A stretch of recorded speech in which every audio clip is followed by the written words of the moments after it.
ನಮಸ್ಕಾರ. ಶ್ರೀರಾಮೋತ್ಸವ ವಿಶೇಷ ಸಂಚಿಕೆಗೆ ಸ್ವಾಗತ. ಇದೀಗ ಮುಖ್ಯಾಂಶಗಳು. ವಿವೇಕಾನಂದ ಮಹಾವಿದ್ಯಾಲಯದಲ್ಲಿ ನಡೆದ ಶ್ರೀರಾಮೋತ್ಸವ 8ನೇ ದಿನದ ಸರಣಿ ಕಾರ್ಯಕ್ರಮ.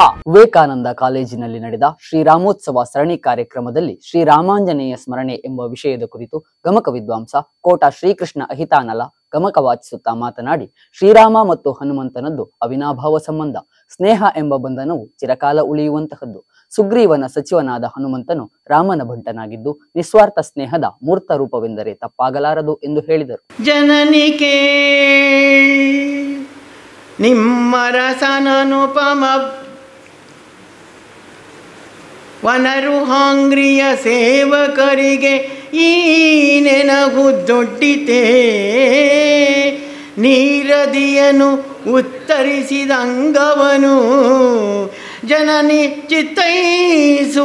ನೀರದಿಯನು ಉತ್ತರಿಸಿದಂಗವನು ಎನ್ನುತ್ತ ವರವಾಮನ ತ್ರಿವಿಕ್ರಮನಾದವನು ಬೆಳೆದನು ಮಹೀತಳದ ದುರದ ಓಲ್ ಅಂಬರದ ತುದಿಗಾಗಿ ಬೆಳೆದನು ವಾಮನನು ತ್ರಿವಿಕ್ರಮನಾದವನು.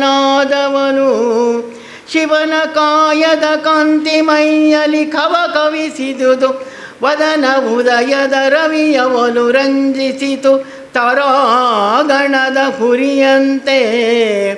ದಿವವನು ಎಳೆದುದು ಬಾಲ ಬಲಿಕ ಆಹವಣ ಕಾಣುತ್ತ ಕಂತೆ ಕಂಗಳ ನೆವೆಗಳಲ್ಲಿ ಮುಚ್ಚಿದಳು ರಘುಪತಿ ರಾಮ ರಾಮ ಎನ್ನುತ್ತ.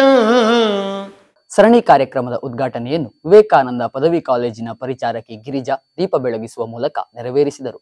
ಕಾರ್ಯಕ್ರಮದಲ್ಲಿ ಕಾಲೇಜಿನ ಆಡಳಿತ ಮಂಡಳಿಯ ಅಧ್ಯಕ್ಷ ಪ್ರೊಫೆಸರ್ ಶ್ರೀಪತಿ ಕಲ್ಲುರಾಯ, ಸಂಚಾಲಕ ಮುರಳೀಕೃಷ್ಣ ಕೆಎನ್, ಪ್ರಾಂಶುಪಾಲ ಪ್ರೊಫೆಸರ್ ವಿಷ್ಣು ಗಣಪತಿ ಭಟ್, ಪರೀಕ್ಷಾಂಗ ಕುಲಸಚಿವ ಹಾಗೂ ಸ್ನಾತಕೋತ್ತರ ವಿಭಾಗದ ನಿರ್ದೇಶಕ ಡಾಕ್ಟರ್ ಶ್ರೀಧರ್ ಹೆಚ್ಜಿ, ಇತಿಹಾಸ ವಿಭಾಗದ ಮುಖ್ಯಸ್ಥ ಹಾಗೂ ವಿಶೇಷ ಅಧಿಕಾರಿ ಡಾಕ್ಟರ್ ಶ್ರೀಧರ್ ನಾಯಕ್, ಬೋಧಕ ಹಾಗೂ ಬೋಧಕೇತರ ವೃಂದದವರು ಉಪಸ್ಥಿತರಿದ್ದರು.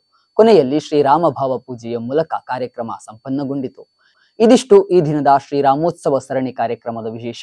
ಇನ್ನಷ್ಟು ಸುದ್ದಿಗಳಿಗಾಗಿ ವೀಕ್ಷಿಸಿ ವಿಕಸನ ಟಿವಿ. ನಾನು ಹರಿಪ್ರಸಾದ್ ಈಶ್ವರಮಂಗಲ. ನಮಸ್ಕಾರ.